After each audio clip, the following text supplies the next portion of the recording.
Prabhat Kumar ji, Ashok ji, and I have so many friends here this afternoon that if I were to start naming each one of you, the time allotted to me would be over.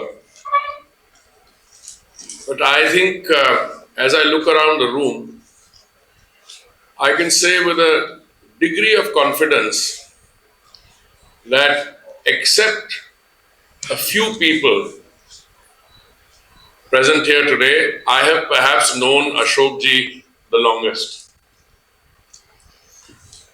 Thank you. अरे हमारी शक्ल नहीं बदलने वाली यार, बैठो। अब ये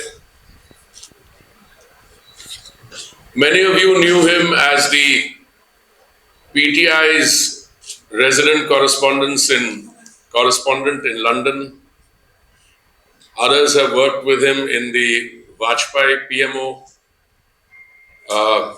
He is now known as a distinguished member of Prasar Bharati as in his political role. But I think Bhagwan Singh ji and I have known him when we were in the university. और मुझे लगता है कि राजकुमार भाटिया जी भी, आप भी इनको कितने सालों से जानते हैं? 67 years? और नहीं हो सकता। हाँ? 67 नहीं, रायन 67 का नहीं है अभी, वो कितने सालों से 1967 से। हाँ वो सही है। आप भी देखिए, मुझे याद है कि उस समय दिल्ली विश्वविद्यालय में इनडायरेक्ट सिस्टम ऑफ इलेक्शन होता था। इनडायरेक्ट सिस्टम ऑफ इलेक्शन का मतलब ये था कि हर एक कॉलेज के पास 10 सुप्रीम काउंसिलर की वोट होती थी।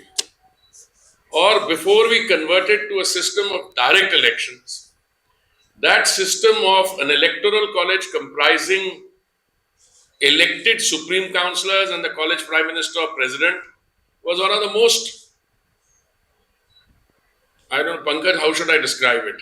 Should I compare it with current practices somewhere or whatever? It was a highly colorful system.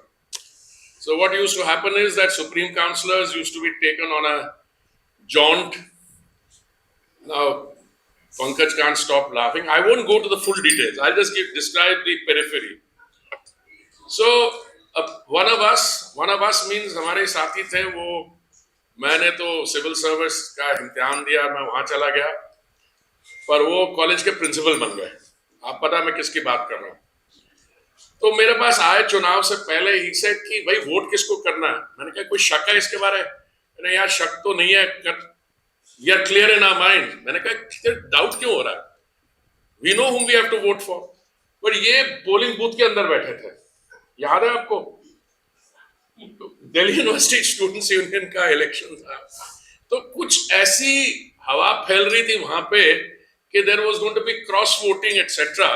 So many of us actually, when we voted, we showed the vote. There were no iPhones, so you couldn't record, so I don't think anybody else was caring. So I remember Ashok ji, then he was the विद्यार्थी परिषद के ये coordinator थे। इनके साथ एक और बड़े महान व्यक्ति थे, सुरेश कौशिक, याद है आपको? याद है, ओके। तो इन दोनों को मैंने देखा ना, मैंने तो आप बोले क्यों दिखा रहे? मैंने कहा कुछ ऐसी हवा फैल रही है यहाँ पे that there is an element of cynicism or doubt कि यहाँ कुछ क्रॉस वोटिंग होने वाली है। Anyway, our friend won handsomely and the rest is history. Ashok ji has chosen to write on a subject on which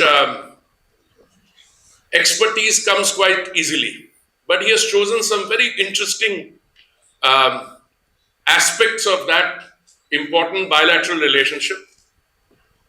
There's a chapter there on how we overtook the United Kingdom to become the 5th largest economy. I think most of us relish that. When we become the 3rd largest economy, when we overtake Japan and Germany, I don't think we'll enjoy it as much. But because we overtook the UK to become the 5th largest economy, there was an element of whatever. Now, Many of the stories or the chapters in here, and I think there are about 2 dozen, they are, I think, drawn from the author's stay in London, many of them. But they have been updated because some of the events are of more recent. But I would just, in order to try to entertain you, pick on two or three. The first chapter is on Mahatma Gandhi, an apostle of peace for Britons. Now, we are all disciples of the father of the nation, his role in building India, for creating that link between an elitist national movement and the masses, fusing that is very well documented. But let me tell you, the Mahatma himself was quite a complicated being. I remember the South African High Commissioner, rather the South African Permanent Representative in New York, telling me with some degree of delight, listen, he told me, we were very close friends. You sent us an English educated barrister and we converted him into the Mahatma. He was not entirely wrong, because Mahatma Gandhi's initial life in the UK, his education, University College London, then being called to the bar at the Inner Temple, prepared him for an English style barrister. It is when he goes to South Africa that the Gandhi that we know and the Gandhi who contributed to our national movement, that begins to mature. So whilst in the UK, he actually asked for a mobilization of India's help for the war effort in the First World War. That's well documented. But he progresses. And one lighter aside, which is not in the book, I think, although I tried to read it very quickly, but I didn't have the full time. He went to see the then Prime Minister. So somebody asked him, Mr. Gandhi, aren't you a bit underdressed for the occasion? He said, no problem. My host had enough clothes on for both of us. Mahatma Gandhi's contribution, and I'm mentioning that only because I think what is also true, and this is what brings out some of the flavor of that relationship, many of those personalities who contributed to making India what it is, to the freedom struggle, they were all incubated there. And I think that comes out in a chapter. Some of the others who are not there also, Shyamji Krishanji Verma, he stayed there. His ashes were immersed in a crematorium in Geneva, where I had the privilege of serving, and we got the ashes back when Modi ji came there.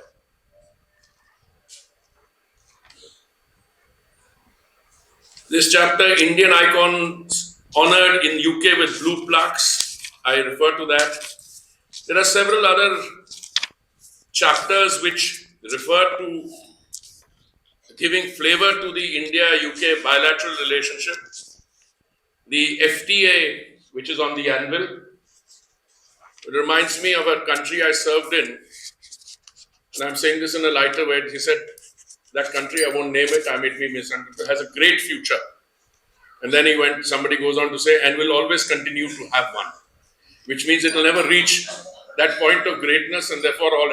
So I hope the India-UK FTA actually sees the light of day. As somebody who's been schooled in trade policy, I think you need to trade more. And I say that with a degree of seriousness, because even as we draw great strength and like to talk about India being a $4 trillion economy by the end of 2023, the fact of the matter is that 50%, half of our GDP, comes from the external sector.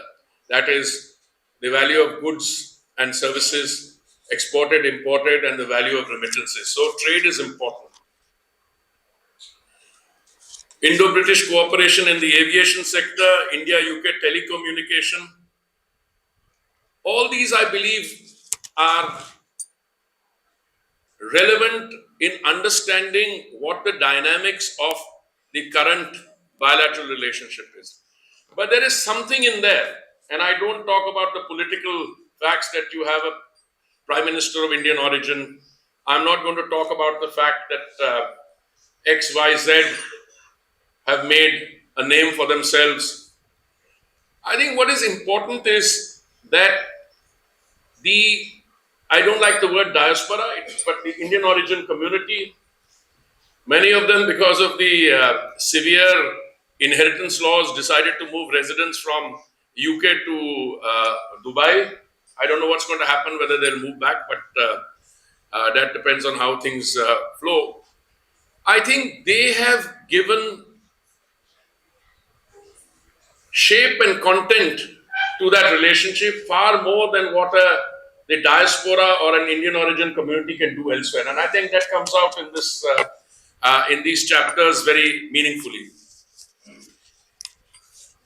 Today, some of the better known and successful brands of automobiles, including the ones which have traditionally been associated, and Ashok Ji describes how many Rolls-Royce cars one Nizam had, how many the other had, how somebody went there wearing casual clothes, felt slightly slighted. So he said, I'm going to buy all the Rolls-Royce in the showroom, but the guy who was rude to me should go take them and deliver them in India. So this is the kind of flavor which comes through. But what is true is names such as Rolls-Royce, Jaguar, etc., the fact that Indian entrepreneurship takes it over. And what I'm seeing evolving in the current processes is that this is just a very small indication of what more is likely to happen in that relationship. So I want to compliment the author. I want to recall our common beginnings, if I may do that. Going back to the university, to the fact that this book launch can bring together, people who have associations of, how would you put it, 55, 60 years, 50, 55, 50, 55 years at the very least. And I think that is also a tribute to Sh Ashok Tandon as a human being. I have, there were times when we were very actively in touch. There have been times when we now only have green tea, once in 3 months. But you can always count on him for wise counsel, for mature assessments. And I think there are very few people amongst my generation who have the insights into how we function as a people, as a democratic polity. So I'm very happy that we are all here today. I'm grateful to him for having invited me. And I think the reason he did so is because I have, amongst all of us here, known him perhaps amongst the long. पर राजकुमार भाटिया जी को आप पहले से जानते हैं मेरे से कि पहले बाद में, उसी जमाने में, पहले से? चलो वो तो he's now, वो अपने वो परिषद का, हाँ वो संगायु बता रहे हैं मुझे.